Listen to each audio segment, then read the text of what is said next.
Меня зовут Накарпова Любовь Николаевна. Я являюсь директором Института дополнительного профессионального образования и управленческого консалтинга Академии.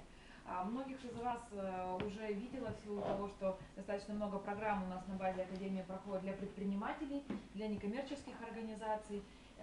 Поэтому я думаю, что пересечений и знакомств у вас здесь хорошо, и много достаточно, и в такой слаженной команде вы сегодня сможете для себя открыть достаточно много новой информации, может быть, открыть перспективы развития своей деятельности, да, как если мы говорим про предпринимателей, новое направление деятельности, расширение спектра ваших направлений. Если мы говорим про некоммерческие организации, то, может быть, до вас будет доведена информация и появится желание коммерциализировать свою деятельность, выйти на самоокупаемость.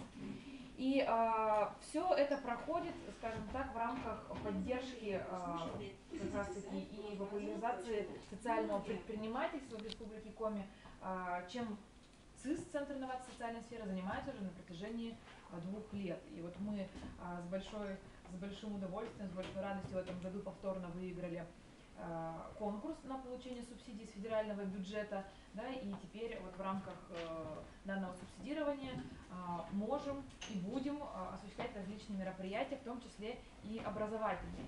И вот в этом году первое мероприятие мы решили провести с привлечением нашего коллеги, федерального эксперта Богатого Дениса Сергеевича, профессионала в вопросах социального предпринимательства, федерального эксперта по данным вопросам, директора Центра развития социального предпринимательства Российского государственного социального университета, ну и вообще, в принципе, бизнес-тренера, очень интересного человека, который своей харизмой, наверное, может зарядить много кого и убедить много чему. Поэтому...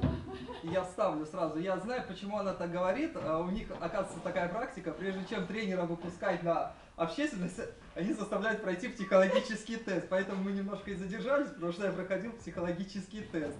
Да, продиагностировали, выявили, что да, на самом деле человек достаточно компетентный и обладает очень сильным стержнем и может владеть аудиторией. Так что я думаю, что на протяжении этих 4 часов вам будет интересно поговорить, поспорить, да, подискутировать, потому что основная цель — это на самом деле выработка неких решений, может быть, предложений, которые лягут в протокол нашего мероприятия и посодействуют развитию вашей деятельности.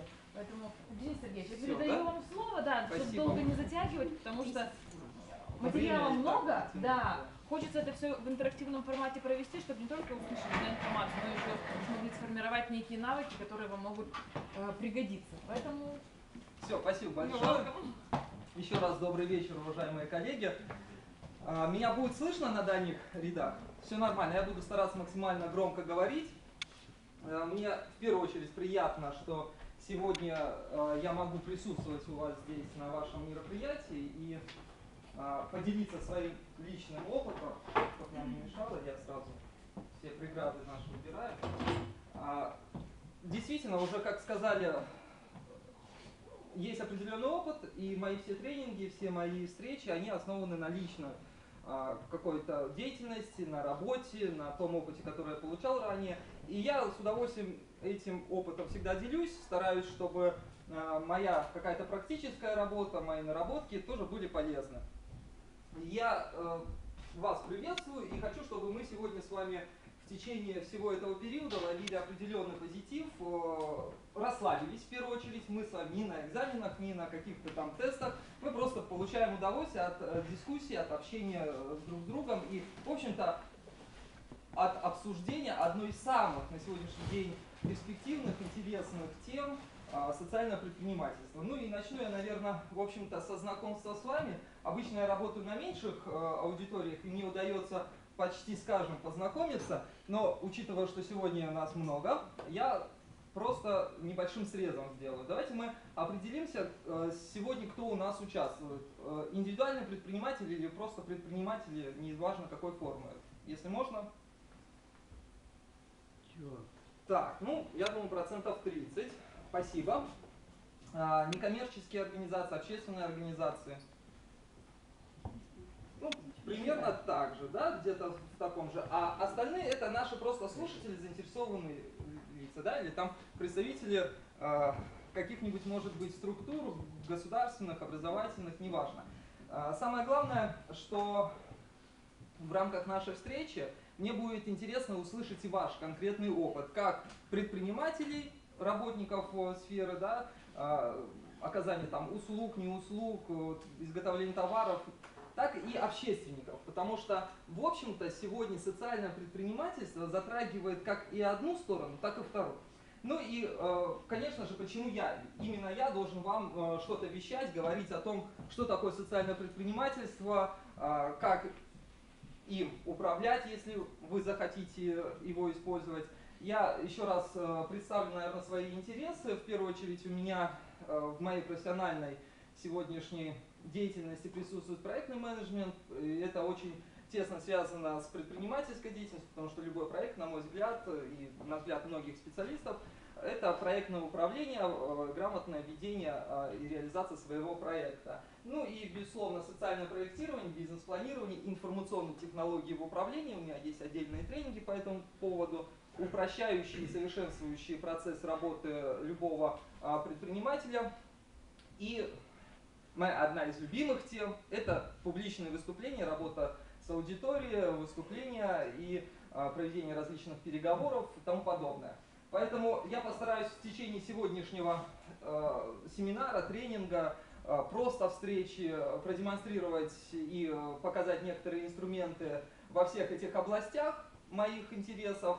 Ну, в основном будем останавливаться на теме социального предпринимательства. Ну что, вы готовы? Готовы? Тогда мы поехали, и мы начинаем с основ предпринимательской деятельности в социальной среде. Если говорить о том, что мы сегодня изучим, то, понятно, мне хотелось бы вам дать основу какую-то теоретическую, потому что, не понимая основы того, как это работает, да, и что такое социальное предпринимательство в области именно с точки зрения теории и каких-то вот плохо видно, да, вам? Вы постоянно, если что, поближе.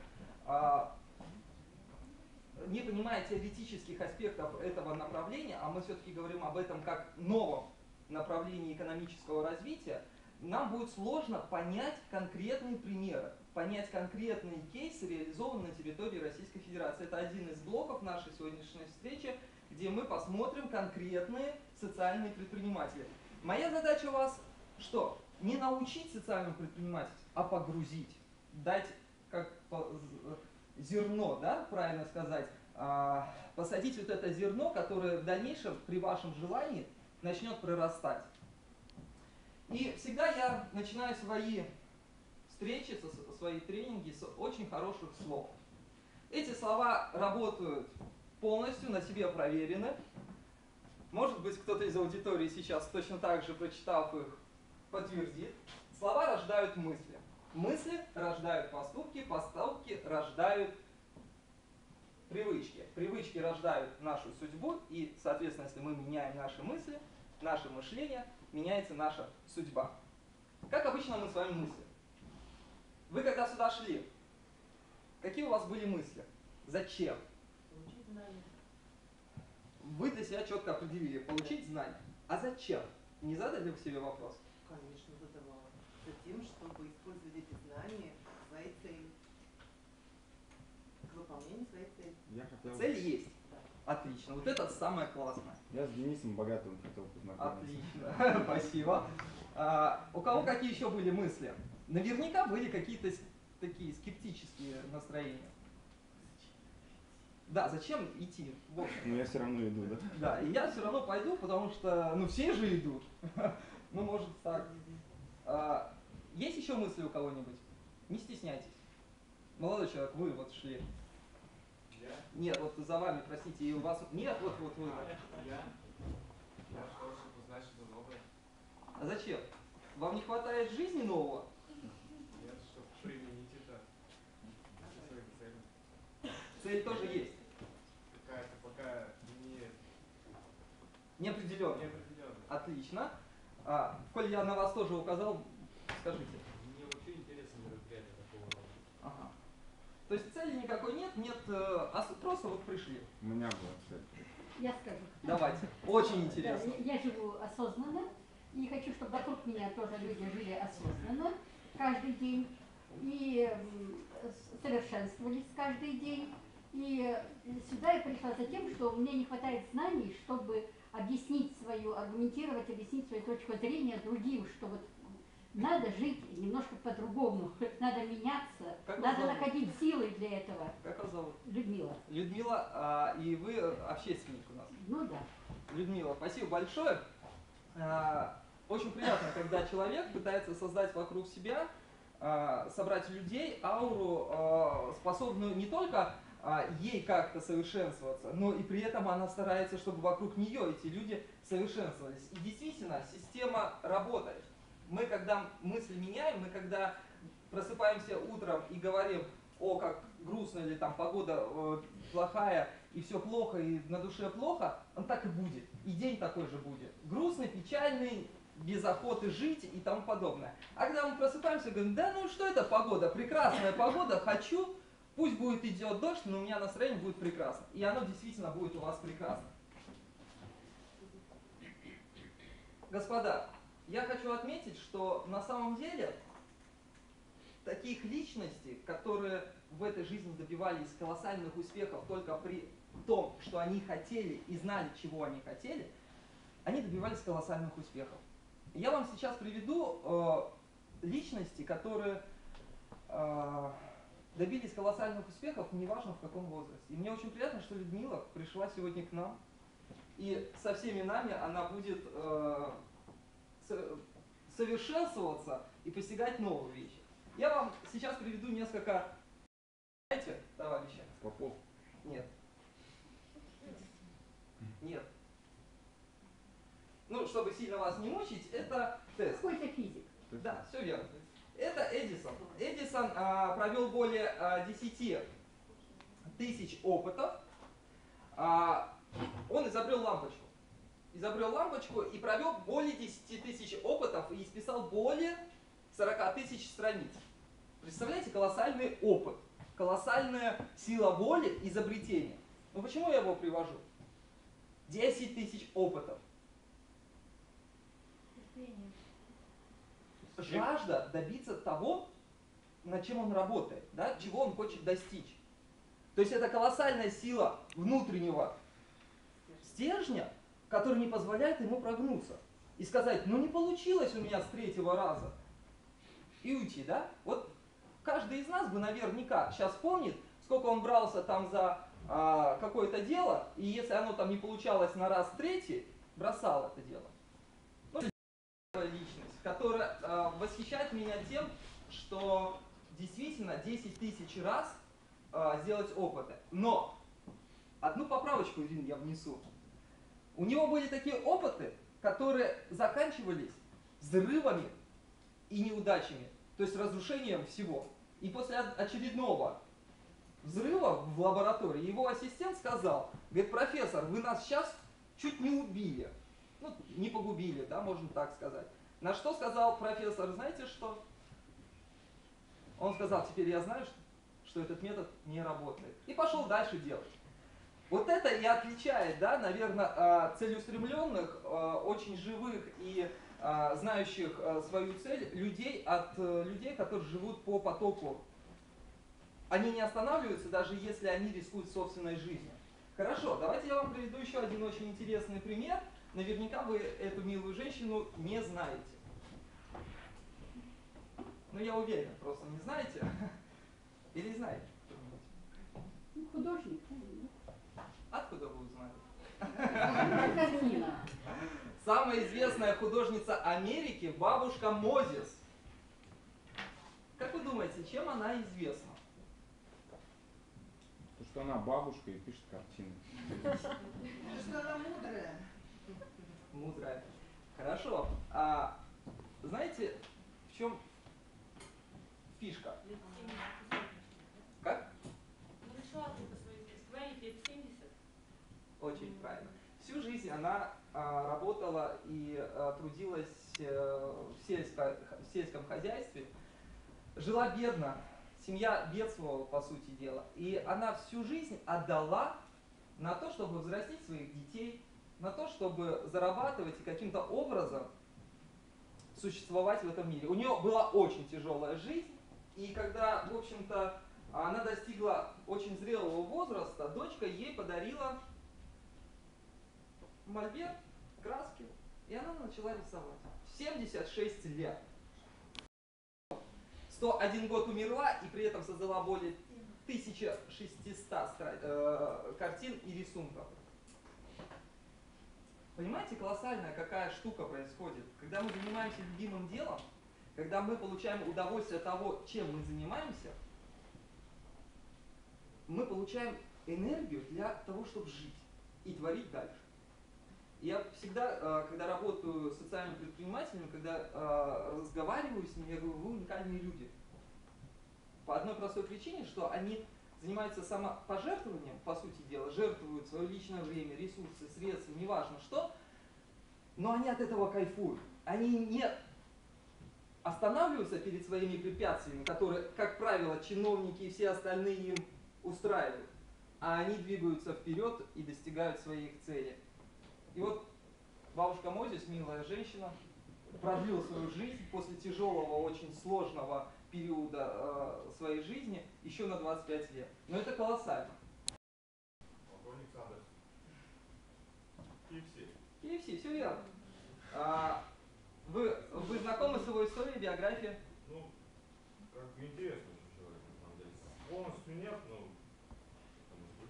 50 с чем-то лет создал компанию, которая стала, в рамках... Да, действительно, нам знаком больше этот человек по вот этому изображению, полковник Сандерс.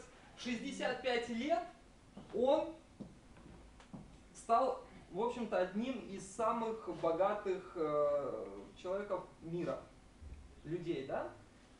А знаете историю его? Жалко, уже надпись у меня выскочила, перелистал я. В общем-то, человек всю жизнь мечтал, ну, вернее, не всю жизнь, а свой период взросления мечтал стать юристом. Он тоже жил в неполноценной семье, у него была только мама и еще сестра, и с 14 или с 13 лет ему пришлось пойти работать и зарабатывать себе на образование, чтобы стать юристом в Соединенных Штатах. Он адвокатской деятельности, и, в общем-то, после этого у него пошло по наклонной, он открывал придорожные кафешки, что-то делал, но все время прогорал, и у него, в общем-то, к его возрасту, 60 годам, была большая груда долгов, и он не знал, чем делать. А как он пришел в KFC, как он вообще вот стал? Я вам расскажу сейчас.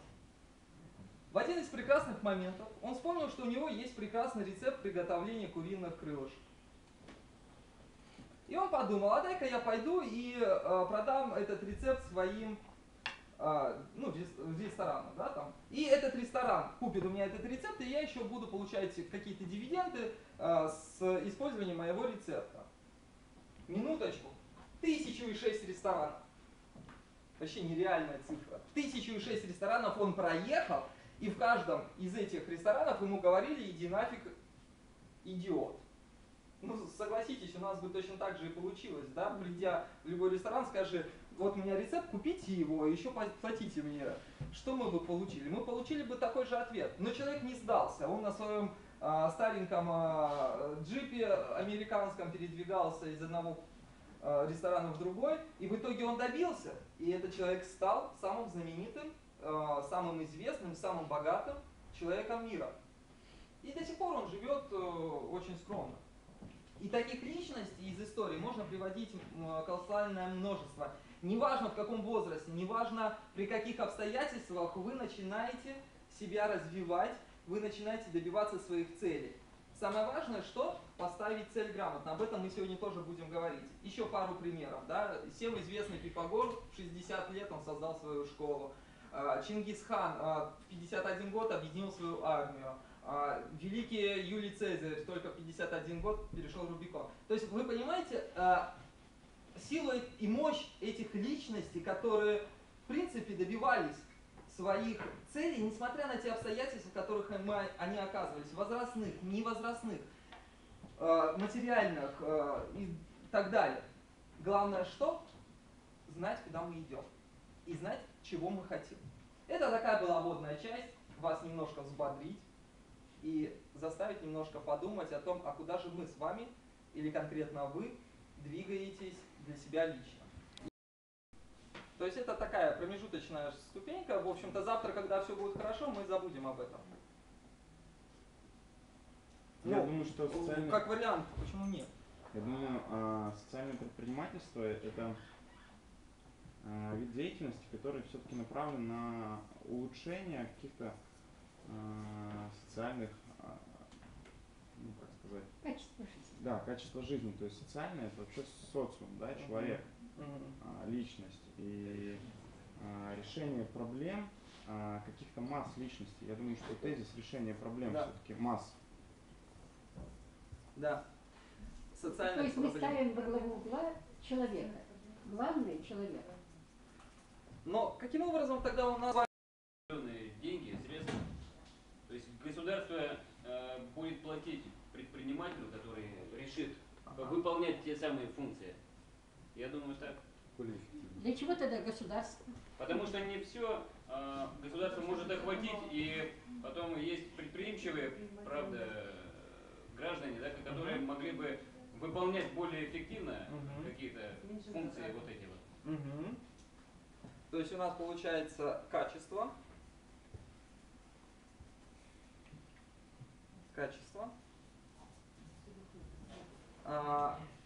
Госзаказ, да, в какой-то степени.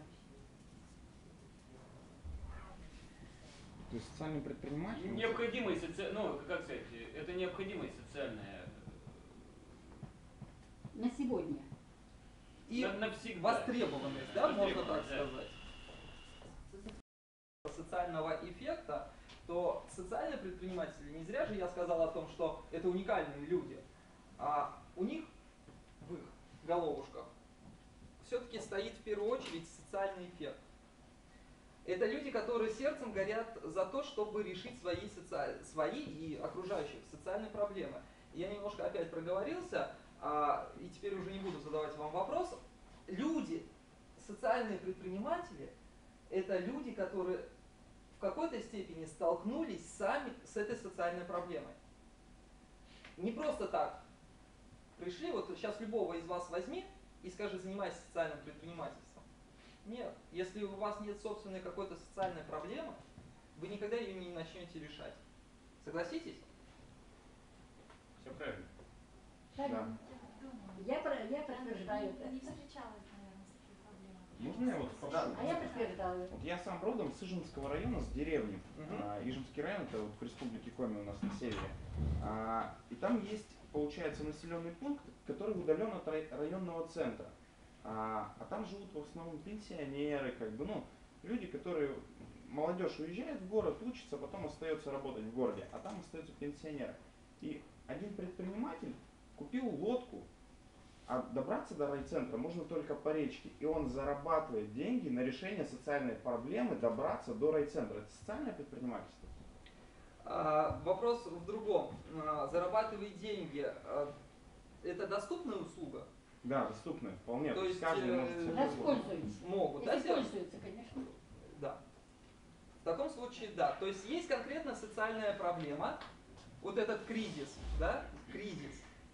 Мы записывали его как понимание экономического кризиса, но мы можем локально рассматривать кризис конкретной территории. Вот кризис вот этого района, о котором говорит коллега, да, заключается в том, что нету моста, либо нет специальной дороги, по которой могли бы доступно самостоятельно передвигаться. Это кризис для населения. О социальной значимости своего... Можно я еще добавлю?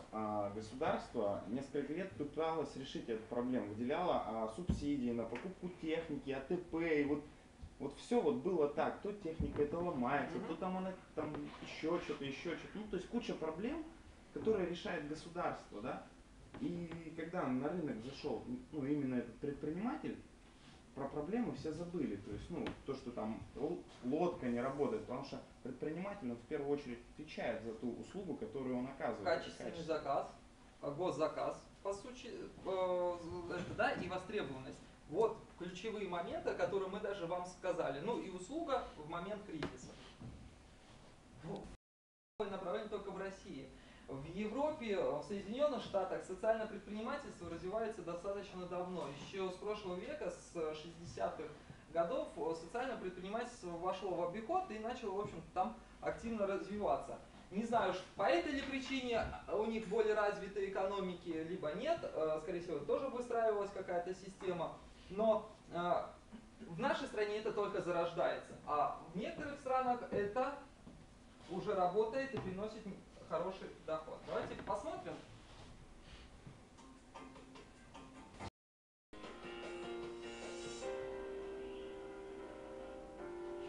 Ну вот Англия, да? 62 тысячи социальных предпринимателей. И в экономику они вносят 62 миллиарда фунтов в год. Понимаете, да? 800 тысяч людей задействовано. И у них не стоит задача деньги положить себе в карман. Ну, это сферы, в которых социальное предпринимательство наиболее активно сегодня развивается. Хозяйство, услуги и ряд других, очень много таких примеров. И хочу сразу привести вам слова, которые характеризуют вообще социальное предпринимательство. Действительно, известное высказывание основателя компании Ашока, Билла Драйтона, которое, в общем-то, многие используют и приводят как, наверное, постулат такой, да, который неоспорим. Социальное предприниматели не довольствуются тем, чтобы просто дать человеку рыбы, либо обучить, как ее ловить. Они не успокоятся до тех пор, пока не революционизируют саму рыбную отрасль. Если вчитаться и углубиться в эту систему, то мы с вами четко поймем, что социальные предприниматели – это люди, которые действительно столкнулись с своей проблемой и которые ее пытаются решить. Не просто для себя, а изменить систему. Человек бы мог решить для себя проблему передвижения по этой реке? Для себя просто. У него есть лодка, он бы передвигался, и его бы, там, членов семьи возил бы. И устроило бы. Зачем я буду целый день сидеть и ждать, когда кто-то ко мне придет, чтобы кого-то перевозить? Но этот человек не остановился на этом, он взял и создал саму систему, которая изменила вообще ход жизни, скорее всего, этого поселка. Наверное, больше и важнее будет сказать о том, что такой главный отличительный элемент, что это все-таки социально предпринимательство, новый экономический подход, решение конкретной социальной проблемы и получение прибыли. А НКО это имеющая в качестве основной цели свою деятельность извлечение прибыли, не имеющая, да, извлечение прибыли, а все-таки решение вот этой социальной проблемы. Конечно, некоторые НКО могут осуществлять деятельность, приносящую доход, но весь этот доход должен быть направлен на те цели, которые прописаны в уставе, на уставные цели.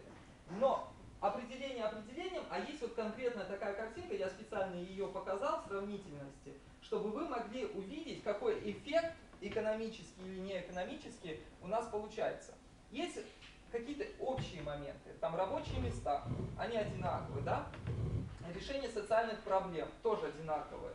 Но социальное предпринимательство отличает от некоммерческого сектора возможностью производства какой-то услуги, которую можно продавать, реализовывать, оказывать и получать прибыль. И какой эффект мы получаем? Рабочие места создаем, услуги производим, прибыль получаем, налоги с прибыли, дай бог, если мы зарегистрировались, все хорошо, отчисляем. Посмотрите, сколько выигрышей. Государство получает стабильный рынок оказания услуг и налоговые отчисления. Да. Снимает напряженку на рынке труда. Да. Новые услуги вводит. Да. Причем социальное предпринимательство, в общем-то, отличает от обычного предпринимательства то, что они не только решают социальные проблемы, они их решают с помощью каких-то новых методов и механизмов. И об этом мы тоже с вами поговорим, какие методы и механизмы можно будет использовать. Это не Красный Крест, условно, да, крупные такие международные компании, то НКО по большей части действительно они вынуждены постоянно искать себе прибыль, постоянно искать, вернее, дополнительные средства, чтобы как-то выживать и работать. Но сегодня что у нас оказалась проблема? Какая у вас проблема сегодня есть в финансовой части? Честно, откровенно. Мы занимаемся финансами. А чем вы занимаетесь? У нас тысячи людей, около 20 малообеспеченные. Их проблема нет, кто не занимается, ни государство, ни предприниматели, никому не нужно. Вот мы этим всеми занимаемся, все вместе сочет. То есть организовались, но это долго. Расскажите, что вы делаете, как вы занимаетесь? У нас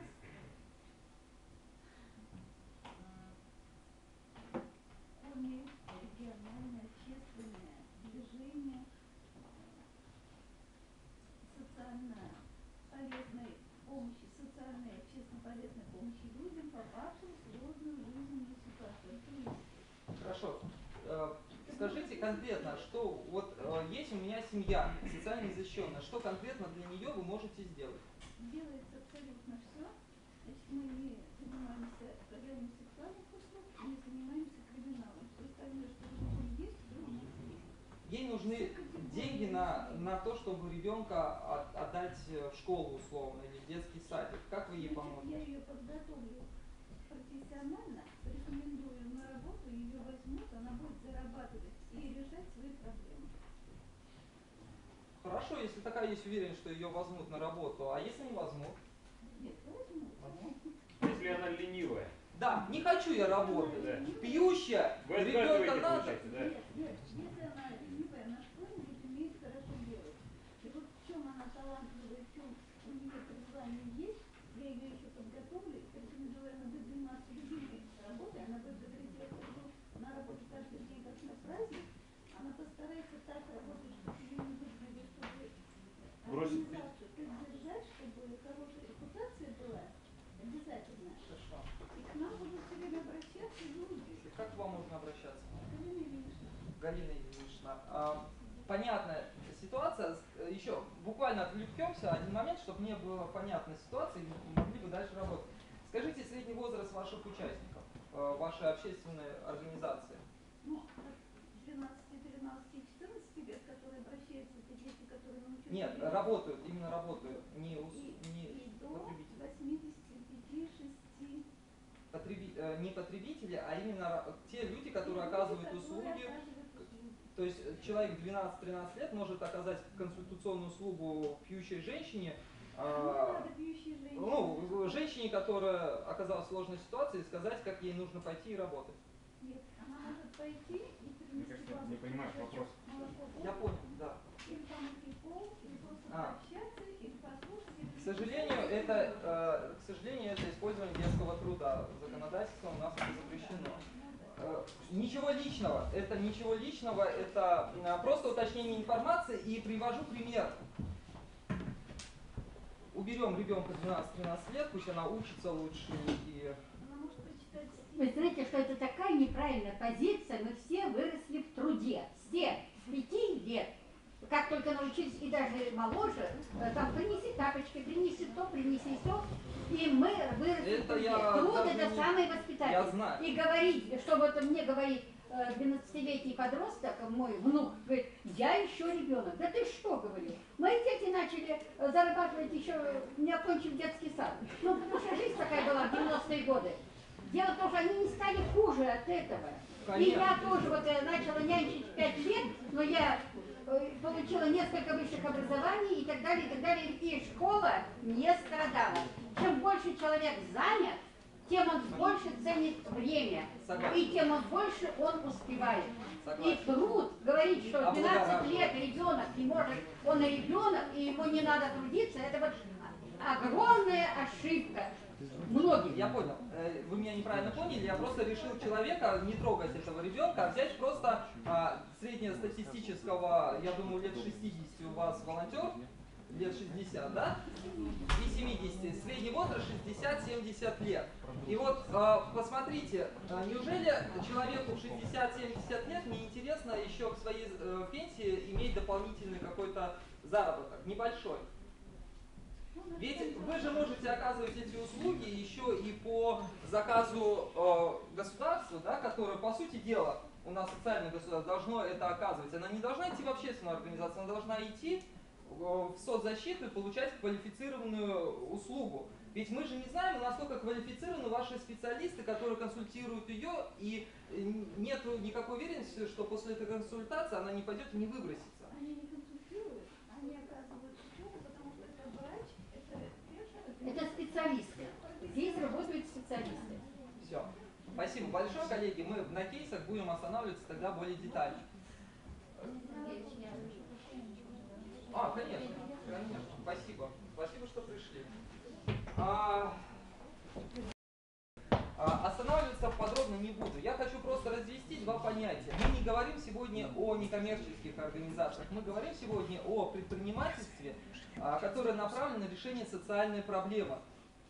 Понимаете, да? И по сути дела, если мы говорим о финансовых оборотах, то более устойчивое экономическое и стабильное финансовое состояние у предпринимателя, который занимается решением социальной проблемы.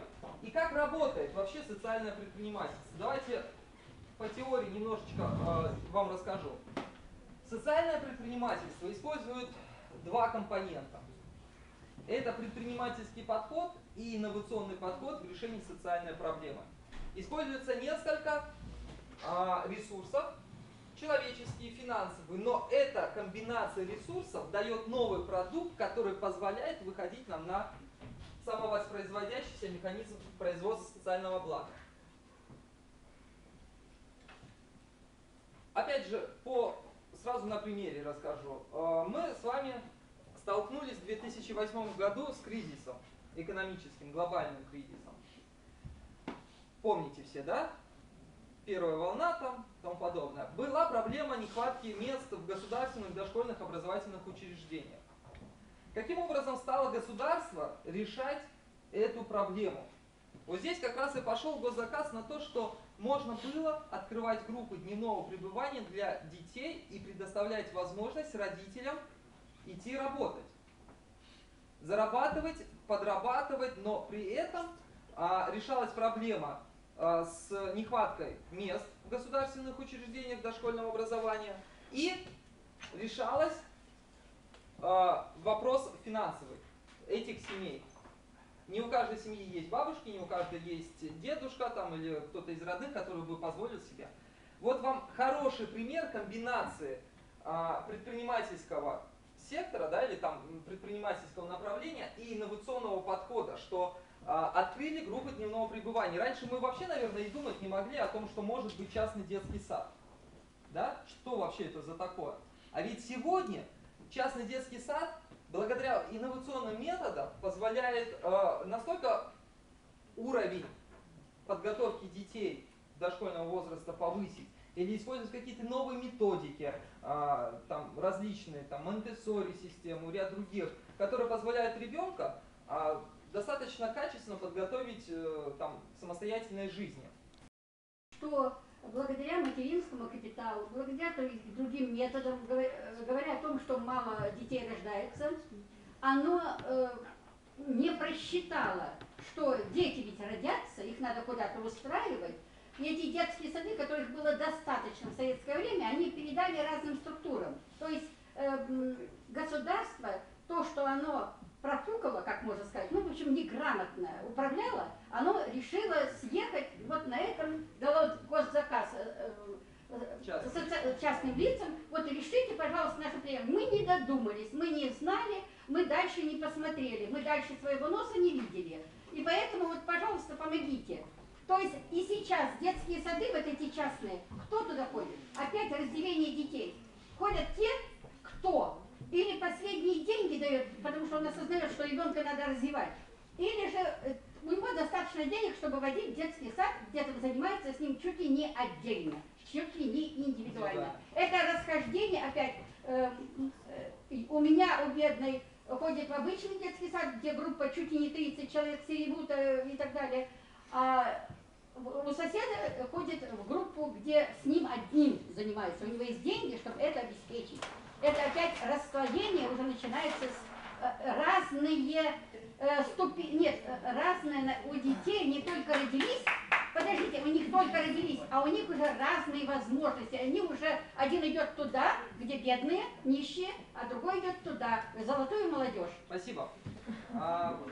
Коллеги, сразу поясню тот момент, что вот государственные учреждения, вот эти помещения, о которых коллега сказала, они были, в общем-то, не в 2000-х, когда там материнский капитал объявили, да, разграблены, а в 90-е, когда вообще вся страна у нас рухнула, шла по наклонной, правильно так сказать. И вернуть в одночасье эти учреждения или помещения, которые могли бы использованы быть, нельзя просто по одной простой причине, что юридически это не делается быстро. И, безусловно, государство в какой-то степени постаралось вернуть часть этих помещений, но не хватает этого всего. Это один момент. Второй момент. Я хотел бы сразу вспомнить начало нашего. Вспомните те слова. Меняем мышление, меняем нашу судьбу. Если мы так и будем мыслить о том, что наш ребенок бедный, несчастный, и вот он не равен там соседскому, то он так и будет всю жизнь жить с такой мыслью. И частный детский сад создавался не для того, чтобы развести две категории способных и неспособных платить за ребенка, а создавались для того, чтобы освободить вашу мамочку, и она бы пошла работать, а не сидеть дома с ребенком, и зарабатывать эти же деньги, позволяющие оплачивать ребенку в этом детском садике частном. Вот логика была.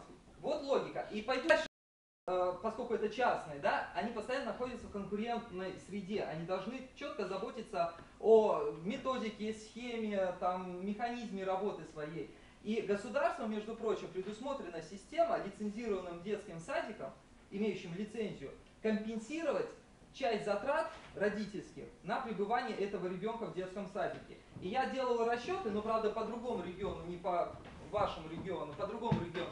Разница между оплатой государственного дошкольного образовательного учреждения и частного составляла 3-4 тысячи, ну там в каких-то местах 2 тысячи, 2-3. С вами проговорить момент, может ли бизнес содействовать развитию социального предпринимательства. Бизнес, я подразумеваю, это крупный бизнес, который делает деньги из тех ресурсов, которыми он обладает, добывает. Ну, то есть это крупные производственные какие-то предприятия. Вот способен ли бизнес содействовать развитию социального предпринимательства? Да. Да? Да. Да, совершенно верно. Но здесь я ввожу еще новое понятие, как корпоративная социальная ответственность. Сокращенно КСО. Слышали что-нибудь? Да. Слышали? В большей степени нет. Вы не стесняйтесь, потому что мы сегодня здесь для того, чтобы, в общем-то, узнать что-то новое. Если не знаем, то изучаем. КСО, корпоративная социальная ответственность, это как раз та линия работы крупных компаний и предприятий, которые используют недра, либо используют те ресурсы, которые, по сути дела, принадлежат государству. Народное достояние. Можно так назвать. Народное достояние. Это может быть железная руда, это может быть какие-то залежи, это может быть нефть, это может быть газ и тому подобное. Корпоративно-социальная ответственность. Она подразумевает что? Что предприятия, которые используют территории, ресурсы, должны компенсировать каким-то образом в социальную среду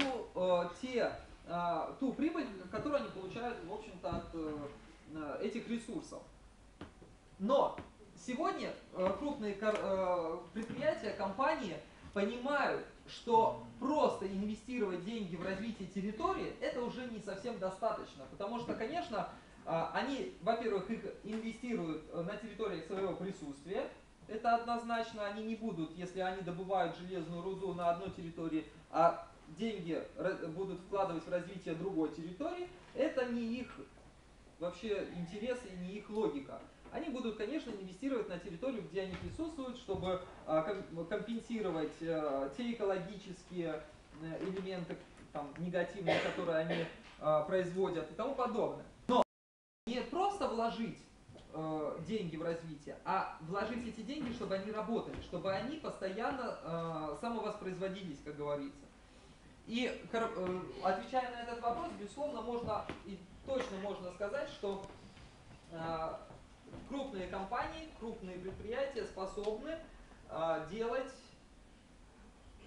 свой вклад в развитие социального предпринимательства. Приведу примеры таких крупных компаний, как Лукойл. Вы все слышали, да? Компанию Лукойл. Да, конечно. Лукойл создала и создала фонд поддержки социального предпринимательства, фонд «Наше будущее». А насколько я знаю, руководитель Олег Перов, да, его, по-моему, Лукойл, это первый вообще, ну, то есть основоположник социального предпринимательства в России, да? Действительно, Олег Перов, благодаря там своей компании, своей команде, начали развивать направление социального предпринимательства, и вот это начало было положено как раз в 2008 году. Фонд был создан в 2007, и в 2008 как бы вот начал развиваться, и сегодня фонд «Наше будущее», и все мы вот там РГСУ и ряд других компаний, они все взаимосвязанно работают над темой социального предпринимательства. И даже вот ряд роликов, которые я вам буду показывать, примеров, это социальные предприниматели, которые в какой-то степени взаимодействовали с фондом, либо с нами, и мы над этим работали. Теперь давайте поговорим об экономике. Мы с вами говорили о социальном эффекте и говорили о социальном воздействии на вот эти проблемные зоны. Теперь давайте поговорим о том, насколько социальное предпринимательство может влиять на экономическую ситуацию в стране. И вообще, способно ли оно влиять, решать эти вопросы, да, экономические. Мы уже не раз с вами сталкивались на примерах, что трудоустраивая людей, мы получаем дополнительное налоговое отчисление, мы решаем конкретную социальную проблему, связанную с трудоустройством людей, то есть заработок семьи, да, там получается повышается. И мы говорили о том, что помимо вот социального эффекта у нас появляется еще и экономический эффект. Экономический эффект повышает совокупную вот эту экономическую ситуацию за счет применения неиспользуемых материальных человеческих ресурсов. И это престижно, и это выгодно, и это сегодня востребовано. Но какие есть, если говорить о структуре разделения предприятий, экономисты, те люди, кто связан с экономикой, они четко понимают, что есть несколько типов компаний. Но вот коллега наша относится больше к компаниям чистой филантропии. То есть она не имеет вообще никакой прибыли от своей деятельности.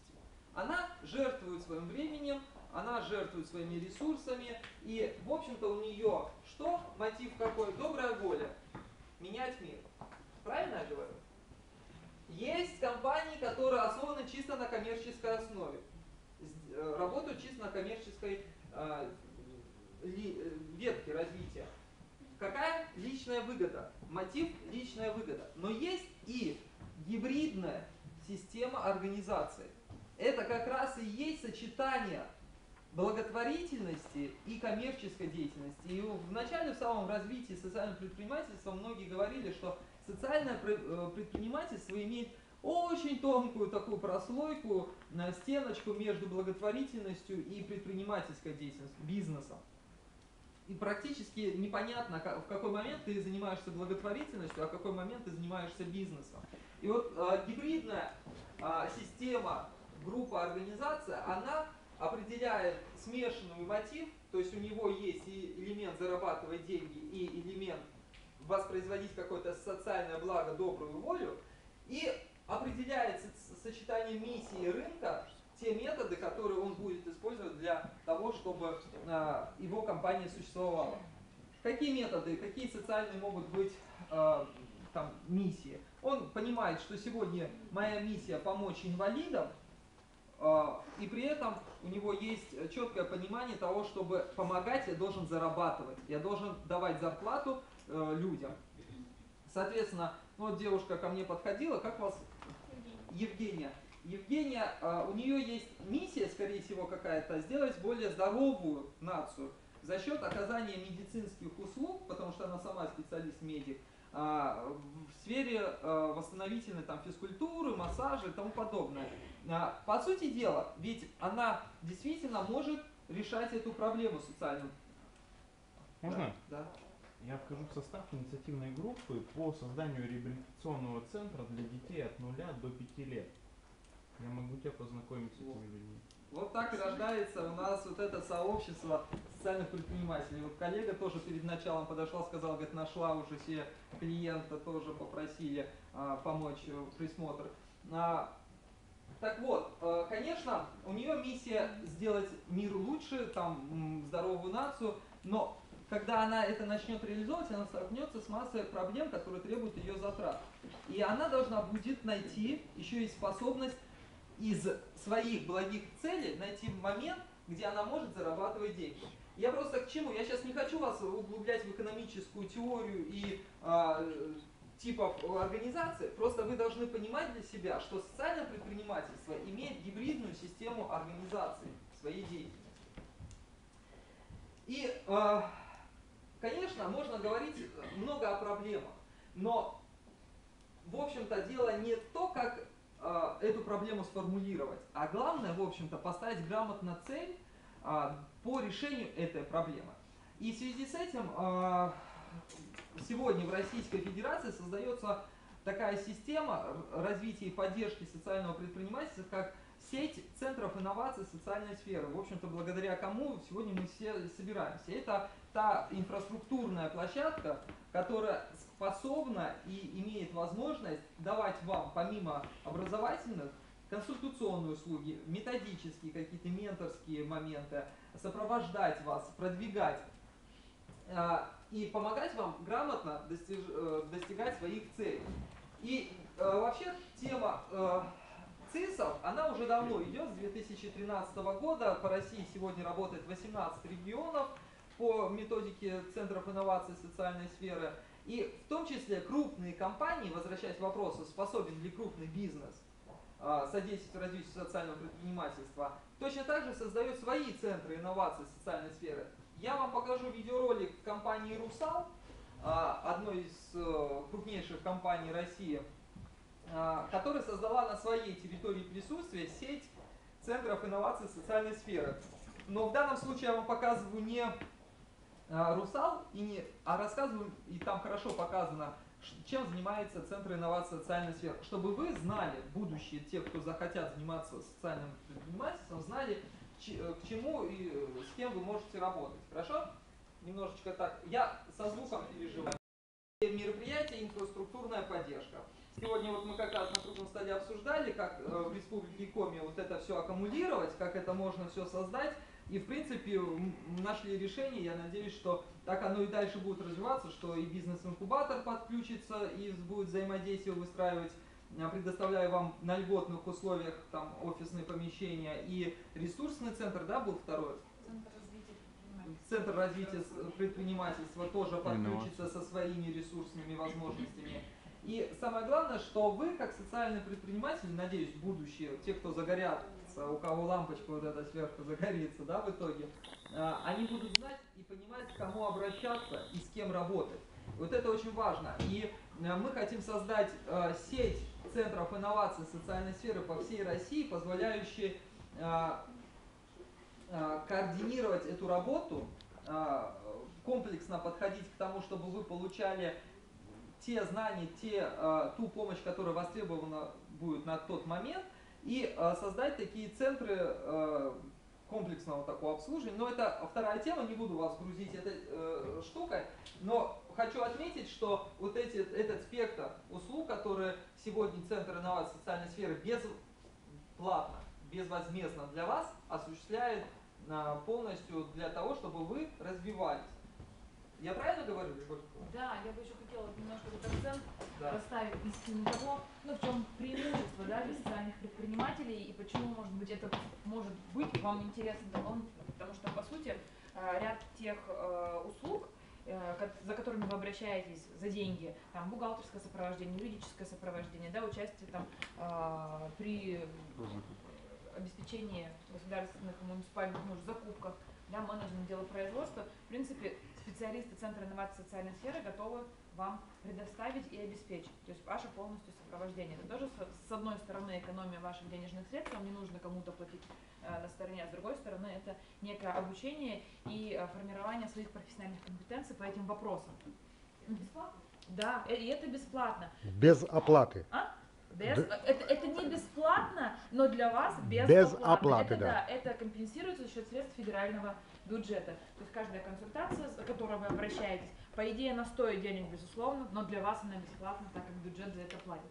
Поэтому и вот этим ресурсом не воспользоваться с моей стороны кажется глупо, когда есть специалисты, профессионалы своего дела, которые непосредственно занимаются сопровождением коммерческой деятельности, либо сопровождением некоммерческой деятельности, да, знают нюансы социального предпринимательства, они могут вам оказать компетентную помощь. Это раз. А второй очень важный момент, с моей точки зрения, это, конечно же, участие в грантах, а именно подготовка и содействие вам в подготовке проектов, которые соответствуют тем требованиям и условиям, которые предъявляются либо органами власти, либо различными фондами. Да, то есть если вы пытаетесь самостоятельно поковыряться, составить смету, составить проект, паспорт там проекты и все остальное, то здесь люди-профессионалы, которые сели на этом собаку, готовы конкретно ваш проект индивидуальный разобрать, да, и конкретно помочь подготовить всю документацию.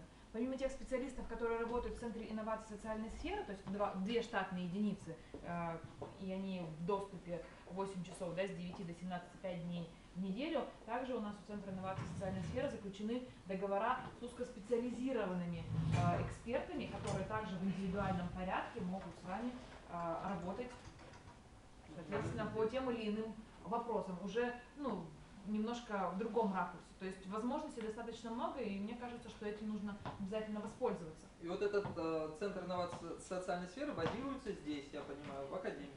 Он при Академии, но базируется на Карла Маркса 221. То есть у них отдельный кабинет, у них есть зона, где можно там разложить бумаги, поработать. 410-й, по-моему, кабинет. Какой, Людмила? 420-й, да. 420-й. Да, 420-й. Ну и скажите, пожалуйста, вот я туда много раз обращалась и раньше, и вот с 3-го форума гражданского, с 3-го, сегодня, вот в этом году, в том году был 7-й, ставится цель, что нам, общественникам, будут помогать. И мы надеялись, что какой-то будет центр, или там еще что-то. Но дело в том, что никто с 2004 года мне не смог помочь. Почему? Потому что у меня бесприбыльная. Люди не понимают, что если мы создадим команду нравственных людей, которые живут принципами, да, то сразу прибыли не будет, но потом может быть колоссальный успех. Вот я приводила пример с совхозом, в десятки, не во сколько-то раз у них улучшилась прибыль, увеличилась, а был заброшенный колхоз. А в десятки раз, потому что нашелся моральный лидер, который повел за собой. Абсолютно верно, но хочу еще раз ваше внимание обратить на то, что Центр инноваций социальной сферы занимается вопросами поддержки социальных предпринимателей. Он не занимается общественниками, он не занимается НКОшками. Он НКОшками занимается только в том случае, если НКО хочет коммерциализировать свою деятельность, если они хотят стать социальными предпринимателями. Они консультируют субъекты малого и среднего предпринимательства по вопросам их перерождения в социальное предпринимательство. И не нужно думать, что Центр инноваций социальной сферы – это та организация, которая на безвозмездной основе для вас, да, оказывает услуги всем, да, любой некоммерческой организации. И вот если там в предыдущий год мы более лояльно относились к этому, мы обслуживали ТОСы, мы консультировали, там, готовили проекты для ТОСов, то сейчас перед нами и Центр развития социального предпринимательства РГСУ, и Министерство экономики Российской Федерации очень четко поставило рамки, с кем мы конкретно должны работать и на кого мы должны тратить свои ресурсы, свою энергию. То есть, да, безусловно, мы можем заниматься всем, но тогда социальному предпринимательству, сами понимаете, отведется достаточно маленькая. Но там была тема образования. Я добавлю просто, это не то, что нам захотелось, и мы так вот сделали, там Минэк захотел и сказал только вот с социальными предпринимателями или субъектами мало-средних. Дело в том, что деятельность, которую ведут Центры инноваций социальной сферы, они ведут в рамках определенного законодательства. В данном случае 209 федерального закона. Это федеральный закон о поддержке и развитии малого и среднего предпринимательства, куда не входит понятие общественных организаций, куда не входит понятие некоммерческих организаций.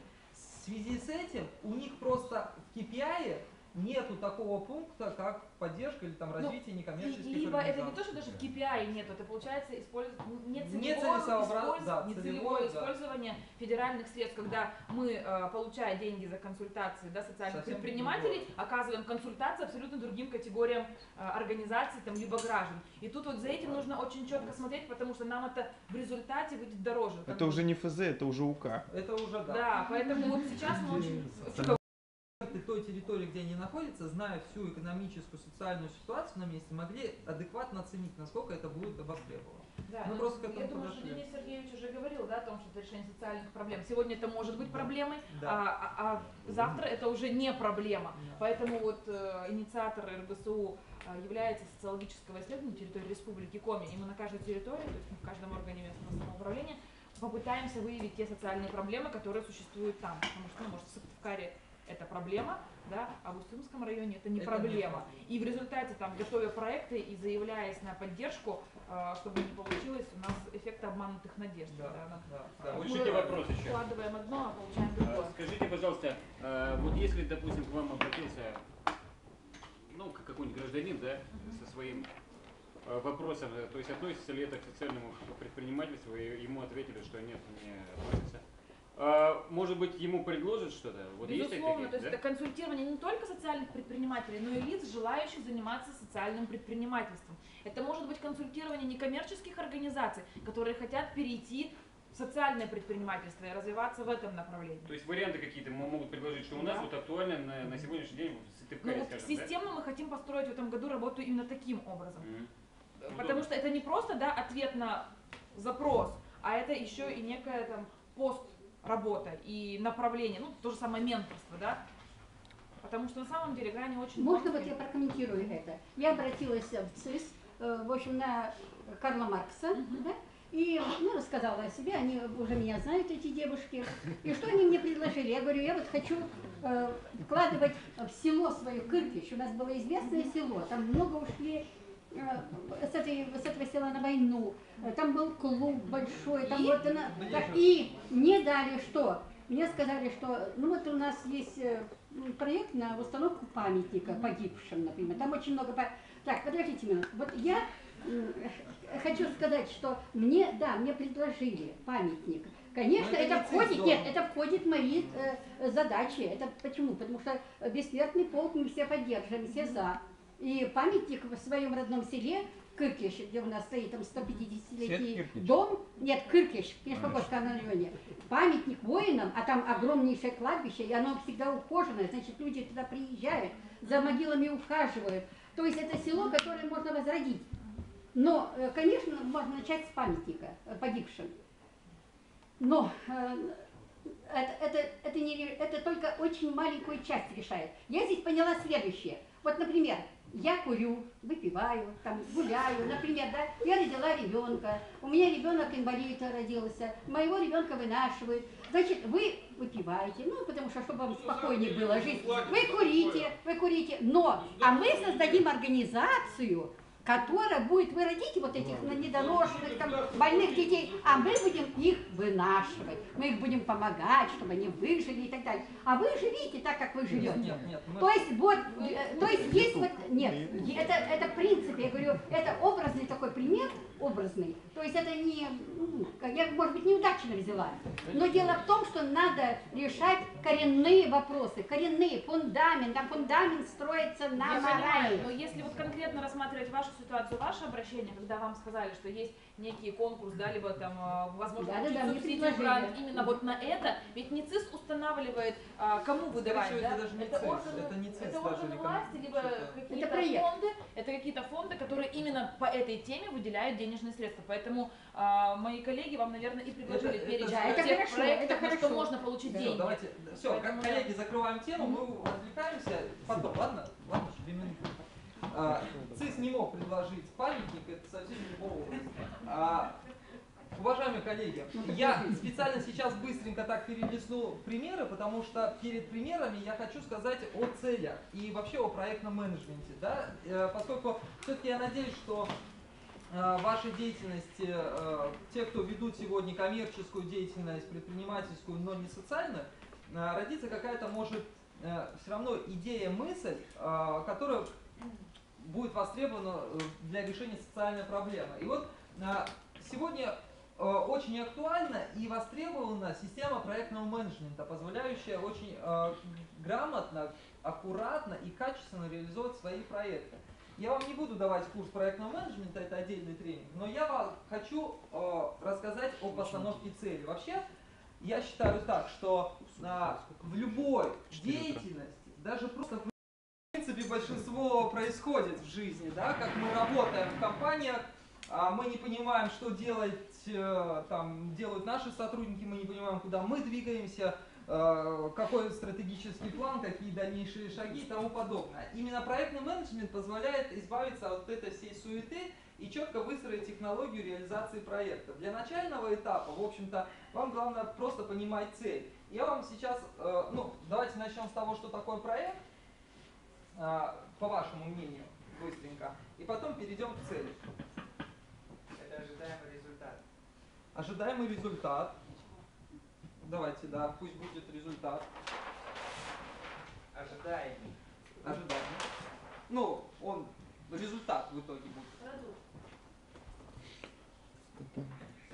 Дорога к выполнению цели. Как? План, да? Какой-то план. Схема, да. План работы. Что, цель или проект? Проекта, да. Ну, прям хотите, да? Задачи, наверное, нет? Или Задачи. это есть План работы, это можно под задачи, да. Это пусть будут вот эти компоненты, которые вы сказали. Продукт, проектный менеджмент, что такое вообще проект, да? Это мероприятие, позволяющее нам достигнуть поставленной цели. В первую очередь, это мероприятие планирования, мероприятие мотивирования, мероприятия проработки рисков, бюджетирования, временных каких-то ресурсов, там, иных ресурсов, которые все вместе позволят нам достичь конечной цели, появления вот этого продукта. Если более точно нам сказать о том, что такое по международному стандарту PMBOK, да, проект это временное предприятие, предназначенное для создания уникальных продуктов, услуг и результатов. Но я вам дам более развернутое понимание того, что такое проект. Более развернуто. Это комплекс взаимосвязанных мероприятий, направленных на достижение поставленных задач с четко определенными целями в течение заданного периода времени при установленном бюджете. Вот эти три понятия, время, бюджет и цели, да, то есть продукт, конкретно конечный продукт, являются ключевыми такими составляющими проектного менеджмента. Есть такой магический треугольник. Качество, сроки, затраты, которые направлены на получение вот этой цели, непосредственно на этой цели. Почему быстро? Я хочу вам перейти ближе к цели, потому что для меня очень важно сегодня заразить вас мыслью постановки для себя. Отдельный тренинг, позволяющий там углубиться и полностью рассказать методику и методологию социального предпринимательства, проектного менеджмента, но ключевым моментом является цель. Ключевым моментом является цель. Еще один веселый ролик, который покажет... Может, видели? Нет? Нет. Который, в общем-то, вам покажет яркий пример, как не стоит ставить цели перед собой. И, как говорится, не подвластны законам геометрии. Я уверен, что большинство из нас ставили цели, которые мы не достигали. Ну, откровенно, честно, ответьте себе на этот вопрос. Конечно, было такое. Там, не знаю, с Нового года обычно все ставят себе цели, и в итоге эти цели где-то пропадают до следующего года, до следующего Нового года. При этом, вы знаете, методика постановки цели это, такая достаточно интересная тема, и называется она целеполагание, и можно ее изучать отдельно. Я вам просто расскажу сейчас о одном простом механизме, методике постановки цели, которую нужно и можно использовать в своей проектной деятельности, в жизни, которая позволит вас самих хотя бы немножечко структуризировать и четко понять, чего вы хотите добиваться в этой жизни. я не стану сейчас анализировать ваши цели, но есть методика смарта. Кто-нибудь слышал такое? Да? Кто, поднимите? Ну, красавцы. Барышня, хватит разговаривать, мешайте, а? Они, может, обсуждают тему смарта. Когда, может, нет смысла. Ключевые 5 параметров, которые объясняют, вам будет видно, нет? Я вас как-то... 5 ключевых параметров, которые четко конкретизируют постановку цели в этой жизни. И не только в жизни, в проекте, в деятельности, в работе. Первое. Конкретика. Специфика. Конкретная. Цель должна быть конкретна, четко поставленная. Измеримо. Четкие параметры измерения. Достижимо. Глупо ставить цель, зная, что ты ее не достигнешь. Но это такой условный вопрос, над которым можно поспорить. Но в разных параметрах. Если в проектном менеджменте и в проектной деятельности ставить цель выше той планки, которую вы готовы достигнуть, это не совсем правильно. Если в жизни ставить цель выше той планки, которую вы готовы достигнуть, это в принципе нормально, потому что вы достигнете приближенную цель к основной цели. И значимость. Да, эта цель должна быть значима для вас конкретно самих. В социальном предпринимательстве в том числе это очень важно.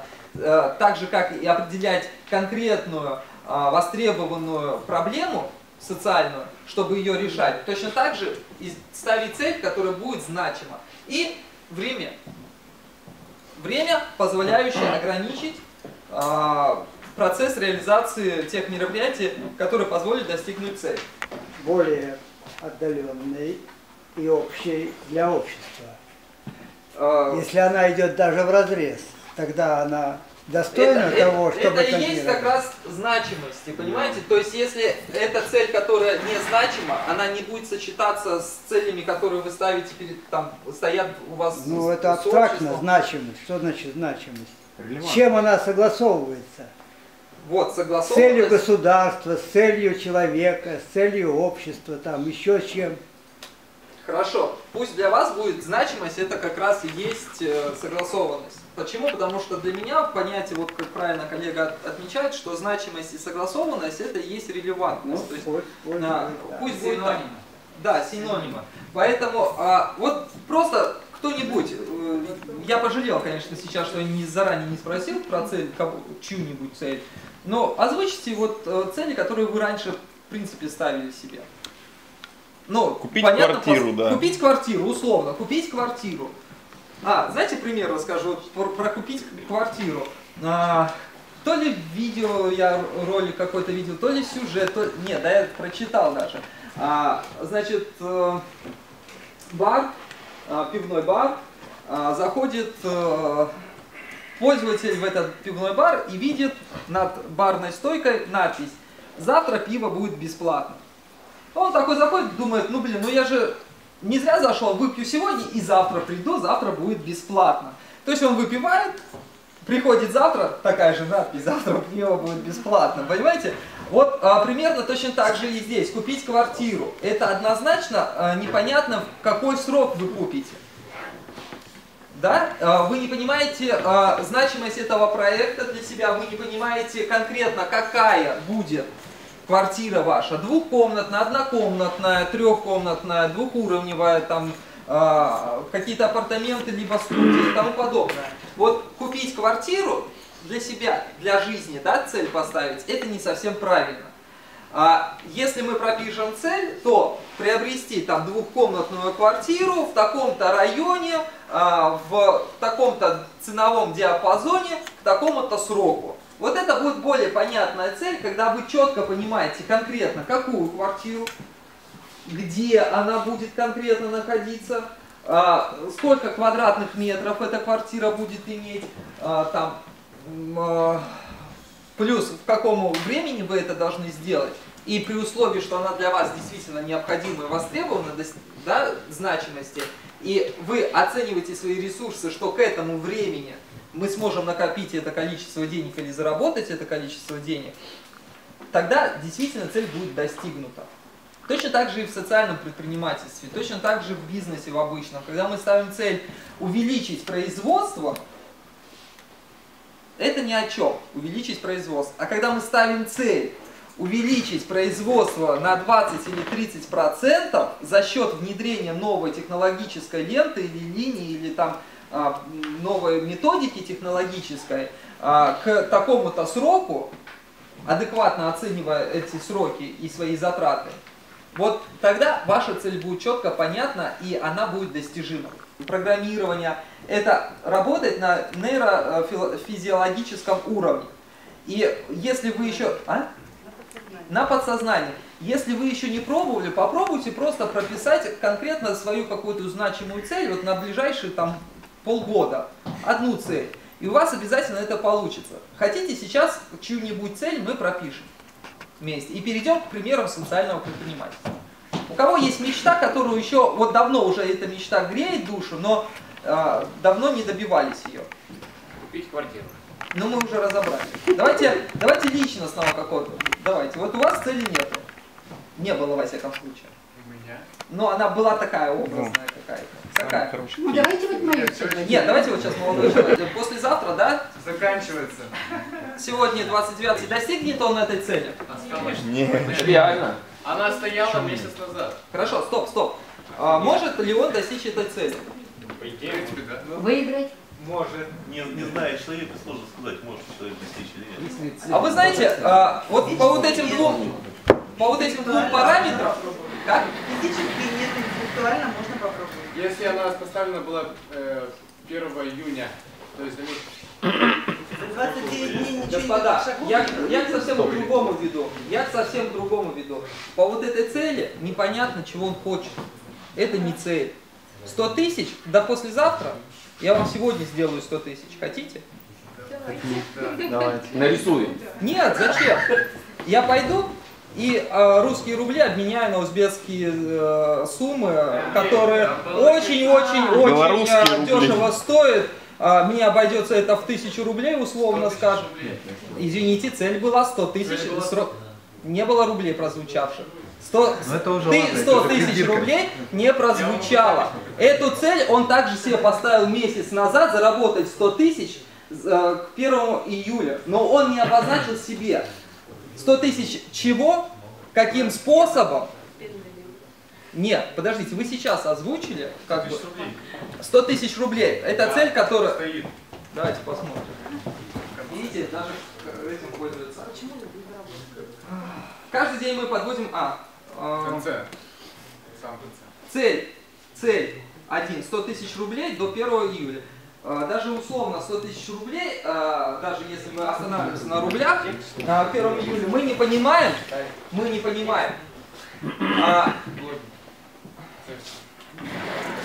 понимаем, насколько она значима ему, эта цель. То есть, она, значит, если он не достиг этой цели, она для него вообще не значима. Понимаете, есть какой-то компонент, который он не учел. Он просто решил там поучаствовать в какой-то игре, как это называется, ВКонтакте, да, там проигрывают, там мы ставим цели. Ценослова, декларации, да, из этой серии. Тому подобное. Если, значит, она для него не совсем значима. 100 тысяч рублей к 1 июля, если бы ему это необходимо было на операцию, и от этой операции зависела бы его жизнь, поверьте, он бы город свернул, но эти 100 тысяч к 1 июля он бы нашел. ВАЗ-2109 там, например, да? Ну, условно. Я не говорю, что... Я не говорю, что это последняя инстанция и правда, да, там, которую вот... Я просто говорю о том, что нужно конкретизировать и четко понимать того, как... Он, когда ставил эту цель, он даже не осознавал, а способен ли он к 1 сентября, к июлю заработать эти 100 тысяч. Достижимость, правильно, коллега. И согласованность, что вот Юра сказал, вот как раз значение, релевантность. Ну мы вот проговорили значимость и... Согласованность, вот да. Если бы это было ранее согласовано, в его общем пути у него бы 100 тысяч обязательно появилось бы первым. Оно было разорвано, рвано, то есть. ну, мы говорим о значимости Вот. и смысле, релевантность, да. да, это одно и то же. Но достижимость он не оценил своих возможностей. Он не оценил, что за месяц, не имея работы, а работая просто блогером, да, условно, да, блогер? Условно блогер. Работая блогером, не имея в перспективе плана какого-то крупного контракта, он не оценил свою возможность, что за месяц он реально не заработает эти 100. То есть вы не проработали вот этот пункт достижимости и значимости для себя. Вы не знаете, для чего вам эти 100 тысяч. Знаете, для чего они вам? Не совсем понимаю, что такое долина, но неважно. Это образовательный курс для предпринимателей, который стартует 3 июля. И стоит 100 тысяч? Нет, 20. Зачем 100, если это стоит 20? Вот 20... Начать свое дело. Подождите. Подождите. У вас цель какая? Пойти в долину, либо открыть свое дело? Определитесь. Или заработать. Пойти в долину, А? чтобы открыть свое дело. Две цели. Значит, две цели надо ставить. Первая цель имеет ценник 20 тысяч, а вторая цель имеет 80 тысяч. И эти две цели будут работать совершенно, вот как коллеги хотят, взаимосвязанно, они будут друг друга подталкивать, но и в то же время они будут работать каждая на себя. И как только вы знаете, что 20 тысяч мне для того, чтобы пойти обучаться, а вторая цель будет параллельно с моим обучением еще дальше реализовываться, вполне вероятно, 80 тысяч вы бы нашли еще в процессе. Но 20 за месяц, я уверен, вы бы смогли заработать. Да? Эта цифра достаточно доступная. Вот почему я и говорю о целеполагании и о том, что нужно в этой жизни понимать, куда мы идем. Возвращаюсь к теме социального бизнеса, социального предпринимательства. Социальное предпринимательство люди понимают, и зачем они идут туда. Они понимают, что они хотят решить конкретные социальные проблемы. Поэтому для себя они ставят четко определенные, как бы вот эту картину, да, куда они должны прийти. Отправная точка и финальная точка. Созрел вот прямо сейчас. Иногда мы ставим цели, но мы не имеем пути к достижению этой цели. Вот я, например, когда ставил цель купить квартиру, я реально не понимал, как ее купить. Потому что у меня не было денег Это на же нее. проект? Это проект. Да. Проект подразумевает, что вы продумываете план и механизм реализации своего проекта. Помимо постановки цели, четко понятной для себя, вы должны четко понимать, как вы это будете добиваться и реализовывать. Вот относительно нашей коллеги, которая сейчас выходит, у нее тоже есть вроде как бы интерес, идея какая-то, да, которую нужно превратить в цель и продумать план реализации. Давайте купить квартиру, приобрести. Что? Немножко неправильно, может быть, сформулировал свой вопрос. Сама суть вопроса была в том, что я когда ставил цель, я на момент постановки цели я не знал путь. То есть вы просто и я не понимал, как ее достигнуть. И вот именно путь это и был способ, то есть достижения цели. Также у меня там был проект. В итоге достигли этой цели? Да. Вот, например, у меня, вот еще сразу по пути, у меня был проект, я организовал 22 апреля флешмоб с 600 участниками, я 600 человек на площади выстроил в живое слово «спасибо», и мы сказали «спасибо ветеранам». Я когда тоже поставил цель, я не знал пути этого решения, и именно, то есть, путь был выработан уже после того, как он понимал цель, куда он придет. То есть он понимает, я здесь сейчас нахожусь, мне вон в ту точку, и он должен четко понимать, сколько шагов и какого размера он должен сделать к этой точке отправной. И это, в принципе, рождается в процессе уже реализации проекта. Вот этот план мероприятия, он все время корректируется. Поэтому, коллега, когда вы будете четко понимать, куда вам деньги нужны, вы поставьте более... Вот давайте проведем эксперимент. Мои координаты вы знаете, поставьте сегодня цель заработать эти 20 тысяч. Когда стартует школа? 3 июля. 3 июля, послезавтра? Не, через 4 дня. Через 4 дня. Нет, это нереально. Следующий какой есть дедлайн? Можно там как-то в этой школе... Я понял истину. Вот, можно, смотрите, можно первый сделать взнос 5000, следующий через сколько времени? Можно я ему сразу расскажу? У тебя есть знакомый, у кого можно занять 5000 рублей? Ну, 5000 у него есть. У него 5000 есть. Следующий взнос к какому сроку? Через сколько времени? К концу выпуска? Сначала 2 занятия вроде. Да, 2 занятия, 2 недели. За 2 недели можно реально 15 тысяч заработать. Условно, давайте поставим эксперимент, коллеги. Я буду рад, если ты дашь мне потом обратную связь. Образовательные параметры. Я понял. Коллеги, 5000 рублей. 5000 рублей. Российских рублей. Они покажут путь. И 15 тысяч. Вот это у нас имеется уже как ресурс, и мы ставим его на 3.07. Это мы ставим 3 плюс 14, 17, да, получается?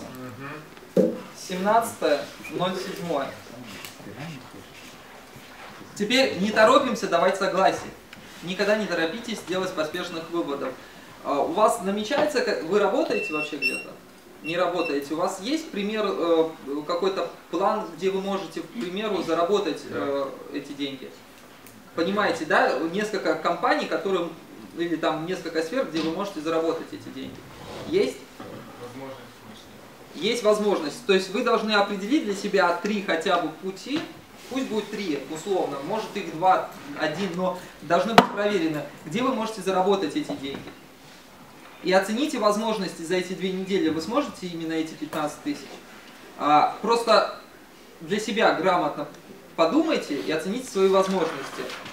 И риски. Очень важно, вот мы проговаривали риски. Что при условии, тогда поясни нам, это Игорь, правильно? Да. Игорь, поясни, пожалуйста, он заплатил 5000, если он не заплатил 15 после, что у него? Он уходит из этих... Он не допускается к следующим урокам. Он не допускается, он может восстановиться к следующему какому-то блоку? Ну, как к следующему потоку, поток двухмесячный, поэтому... То есть он не теряет эти 5000, Скорее всего, теряет. Я точно не могу сказать, я не менеджер этой компании, я просто насколько... Вот, ваша задача узнать все-таки, какие риски у вас имеются.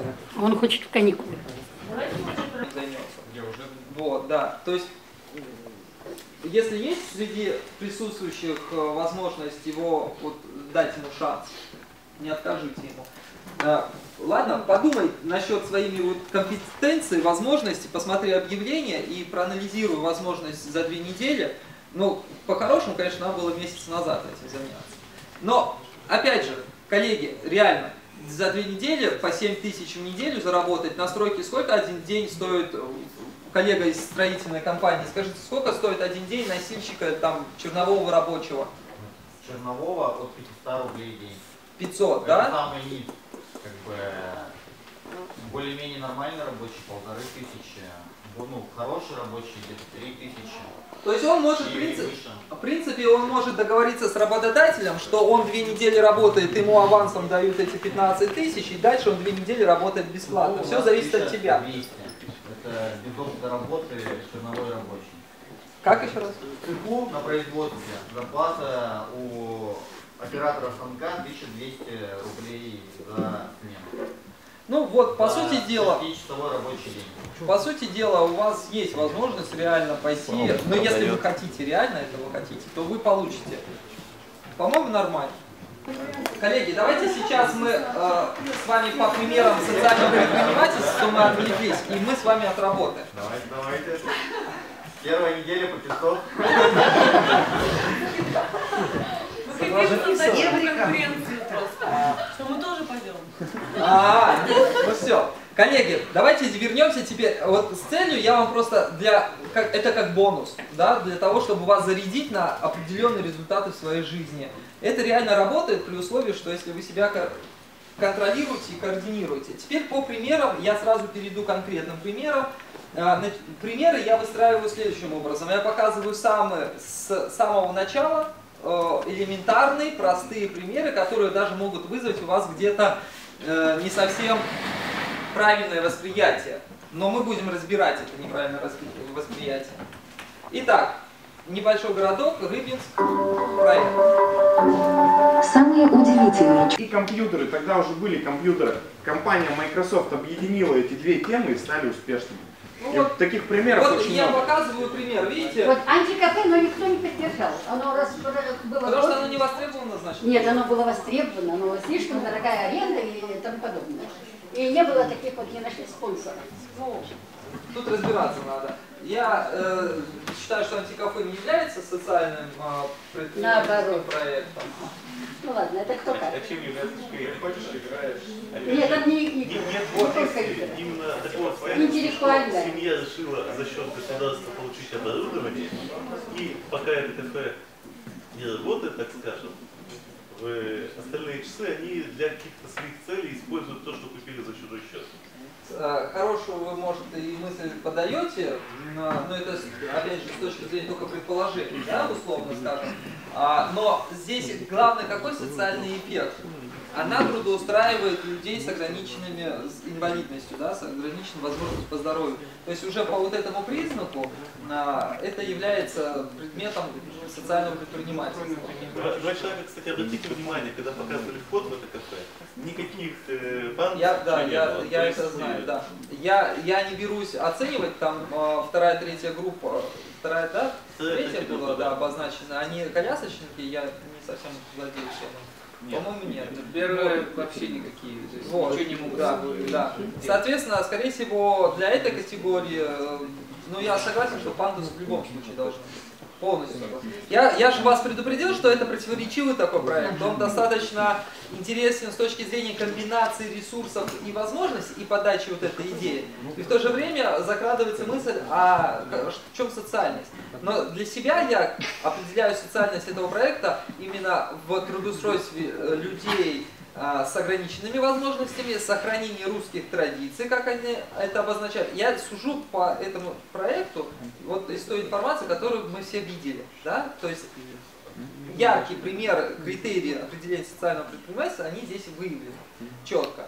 Но то, что они делают там в нерабочее время, ну, я уж не знаю, судить это стоит или не стоит. Мы все чем-то занимаемся в нерабочее время, только каждый использует свои ресурсы по-своему. На сегодняшний день достаточно широко расширила свой спектр, и там частные детские сады у нее, и еще что-то есть, именно с детьми связано. Но, видите, я не знаю, у вас есть пример такого же плана? Есть, да? Частный. Но не частный, да? Вот, мы говорим про частное. Видите, сама Пархоменко столкнулась с такой проблемой, что в ее городе, где она живет, не было специализированных таких бассейнов. И она, столкнувшись самостоятельно, стала решать для себя и при этом решил для целого города такую проблему. И плюс для детей с ДЦП действительно очень эффективны вот эти занятия в бассейне. И третий момент, который мне очень нравится, это занятия вместе с родителями. С родителем, да, то есть вода, как вот правильно было сказано, это хороший проводник вот этого эмоционального, это очень прекрасно. И легче делать движения, разные движения, вот там инвалиды, ногу я не могу, например, так поднять, а в воде я могу так много поднять. И вы видите, что, в общем-то, здесь действительно групповые занятия такие со специалистом, они имеют определенный эффект и работу. Это вот такой еще пример социального предпринимательства, более серьезный. Разрешите вопрос. Да? А что вот на такие проекты, ведь это миллионы рублей, вот, для того, чтобы реализовать это. Реально находит деньги вот этот самый Центр инновационной и социальной сферы может помочь найти деньги на реализацию такого проекта? Центр инноваций социальной сферы не деньги ищет, он помогает вам упаковывать ваш проект, который вы можете представить потом потенциальному инвестору. Но и Центр инноваций может в принципе содействовать тому, чтобы ваш проект был поддержан и на государственном уровне, ну я имею в виду региональном, там, республиканском, показав там отраслевому министерству, департаменту, и в том числе создавать какие-то инвестиционные сессии, вовлекая инвесторов. Да? То есть они все равно ориентируются в бизнес-среде, они понимают, кто чем занимается, и может кому-то было бы это интересно. Мы именно так и делали. Мы искали себе партнеров, бизнесменов, потому что вот сегодня даже, да, я не знаю, верите ли вы вот эту технологию 5 рукопожатий, но она тоже в какой-то степени работает. Я надеюсь, что вот коллега уже взял координаты, да, там по ходу и... А? Окей. То есть сам факт того, что вот это сообщество, оно позволяет выходить на нужных людей, которые могут, в принципе, содействие оказывать в реализации этих проектов.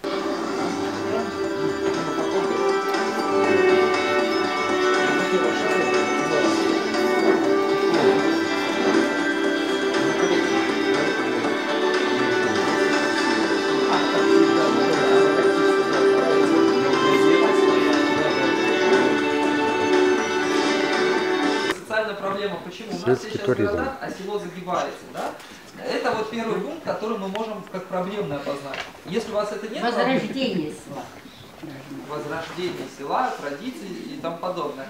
Второй пункт, сельский туризм, это туризм, да, то есть это познавательная программа, это повышает уровень знания о своей родине, о малой родине и тому подобное. То есть это еще культурно-просветительская деятельность, которая тоже является определенной, ну нельзя сказать проблемой, да, но имеет в основе своей определенную такую значимость для населения. Пойдет только семейный такой туризм, связан, чтобы детям показать. Да, то есть молодежь не пойдет. Хотя вы знаете, и молодежь сейчас меняется.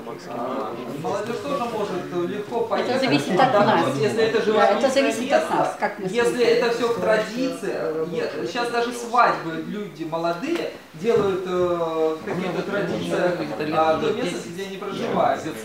И это пользуется спросом. Коллеги, я понимаю, что вы устали. Я сейчас покажу еще один ролик. Вы хотели два прожить. Ну, один основной, а второй уже по такой расслабляющий. Он коротенький, а вот этот достаточно серьезный. Проект, который я сейчас покажу, реализован в Калининграде. Работает на всю Россию. Роман Аранин. Человек, я небольшую такую предысторию. Человек, который жил, работал, вел полноценную здоровую жизнь, был летчиком-испытателем, скалолазом, получил в зрелом возрасте, ну, в лет 30-40, получил травму. Травму практически несовместимую с жизнью. То есть то, что он остался жив, это чудо, посланное с небес, называется. То есть у него из функционирующих только голова, по сути дела, немножко руки. Человек в зрелом возрасте, имея полноценную жизнь, оказался в инвалидной коляске, не сдался. И вот его тоже можно приводить в начале тренинга, да, как такого человека, который имеет стержень и силу воли, себя сдерживает так и еще к чему-то стремится и добиваться успеха. Поэтому вы посмотрите, я надеюсь, вас это вдохновит тоже. Здесь, по сути дела, в одном проекте, у Романа Аранина два проекта лежит в одном видео. Давайте. Он такой немножко продолжительный, но интересный. Год назад это здание совершенно спокойно, соседнее. Ну и это абсолютно уникальное решение.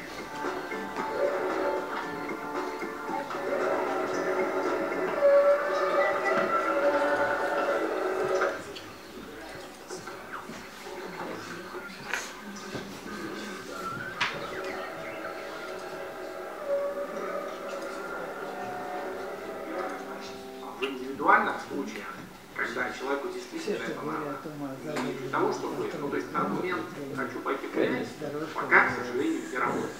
Но аргумент «я молодой, активный, хочу учиться, хочу жить полноценной жизнью, я ее веду, эту полноценную жизнь, и для этого мне нужна вот такая коляска, он работает, служба объявляет отдельный конкурс, и под этого конкретно инвалиды закупают через Кресло-коляска, она электрическая. При помощи джойстика регулируются все положения коляски. Причем колясок автоматизированных, с ступенькоходом, подъемные механизмы, платформы, трансформеры ступенек и тому подобное. У многих сразу возникает вопрос, что эти коляски очень дорого стоят, их нереально купить. Вы правильно, наверное, отметите этот момент, но я заходил и вы можете зайти на этот сайт, посмотреть ценники на сайте. И Роман это тоже признает, и он в своем интервью тоже говорит о том, что, конечно, цель пойти погулять, конечно, она не сработает, но если вы молодой, стремитесь развиваться, учиться, передвигаться и тому подобное, то, ну опять же, возвращаемся к цели, да, как мы ее поставим, как родители поддержат или там близкие люди. И плюс государство, то есть там есть какой-то механизм, как он объясняет, позволяющий часть затрат компенсировать с помощью государства. Этим просто надо пользоваться. Этим надо узнавать или там разбираться, я точно не знаю как. Но человек просто даже заслуживает уважения, что при всей своей тяжести травмы он не остался просто колясочником, инвалидом, живущим на шее своей семьи, а достаточно успешным бизнесменом, предпринимателем в области социальной среды, трудоустраивая себя, давая возможность себе зарабатывать на этом бизнесе, и трудоустраивая, вы заметили, людей с колясочников, таких же, как и он. Вообще я им восхищаюсь. Мы с ним знакомы, и при каждом виде я очень рад всегда его видеть, потому что человек просто заслуживает колоссальных каких-то эмоций, которые вот у меня всегда переполняют, когда я смотрю этот ролик, когда я с ним вижусь. Я не знаю, как это описать, но это действительно человек-герой нашего времени. Вот так можно назвать. И второй момент проекта, это вот пляжи.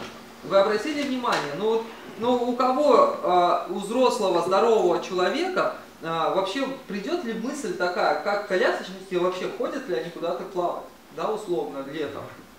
Ведь наверняка большинство из вас до этого сюжета даже об этом не задумывались. Ну, я точно так же в свое время до этого не додумался бы. И у вас есть, наверное, тоже пляжи, я не знаю, оборудованные. Есть. Оборудованы? Ну, нормальные. Ну, конечно. Для колясочников. Да. Вот, он изобрел вот этот механизм, вот эту платформу, которая на воде держится для инвалидов-колясочников.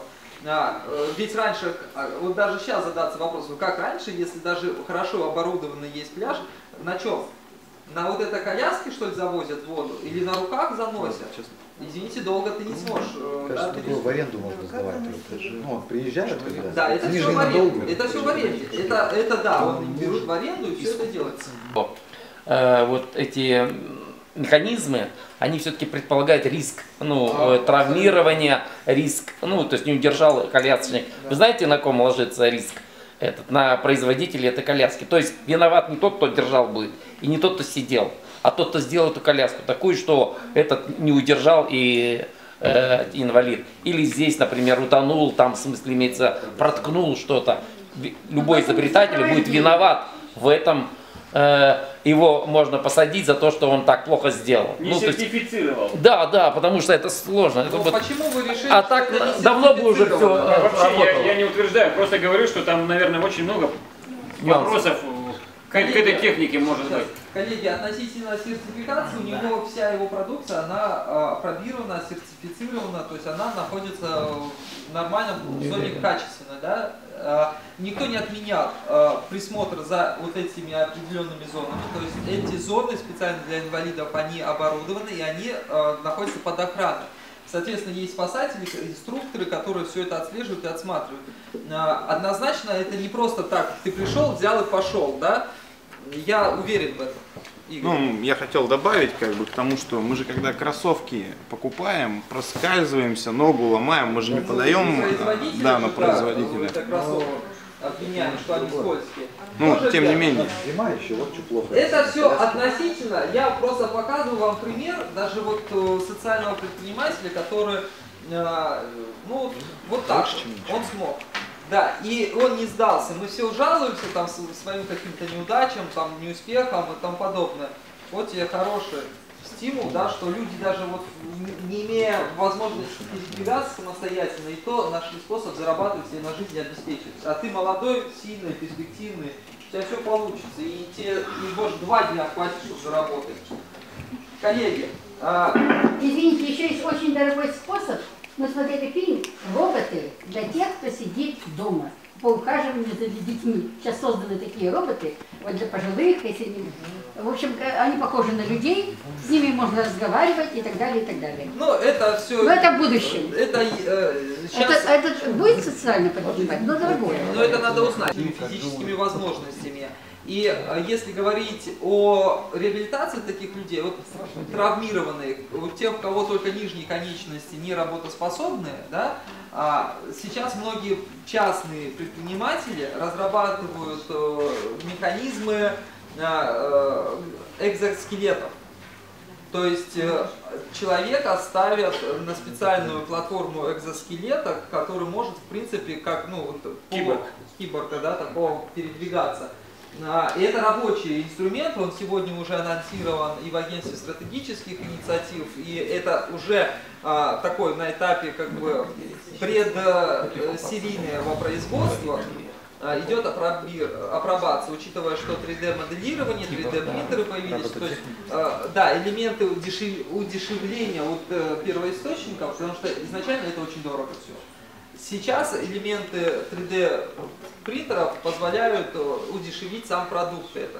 У меня достаточно много примеров, кейсов, я вам не показываю конкретно свои кейсы, которые я веду там и работаю, я показываю такие очень крупные, серьезные кейсы.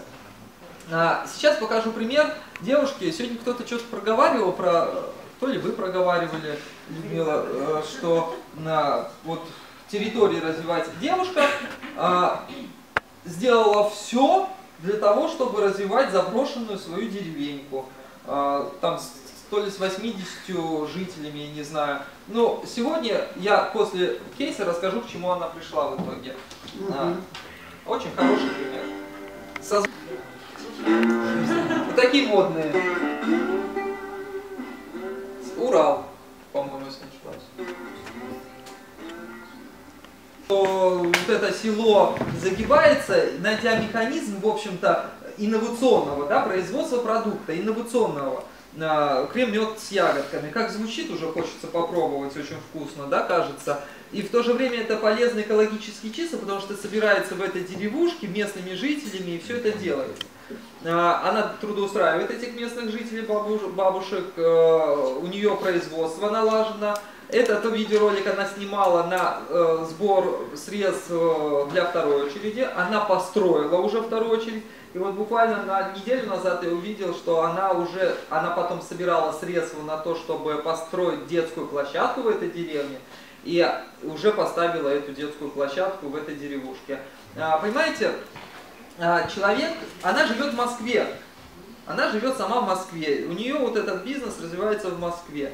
Но она настолько проникнута вот этой социальной своей тематикой возрождения родного села, где она, возможно, выросла, да, там до какого-то возраста, что вот она сегодня все сюда вкладывает, делает вот это, все развивает. Ну и, видимо, сам продукт пользуется популярностью и востребован. В принципе, она его реализует через интернет, и это тоже доступно по почте, доставка, все это есть. Площадки не нужны для реализации. Ну, у нее есть площадки. У нее вообще первый бизнес был связан, она очень любит ручной работы бабочки. Вот она делает бизнес, первый у нее был связан с бабочками. Там какой-то там стиль свой вырабатывали. А вот второй бизнес, это вот этот крем-мед с ягодками.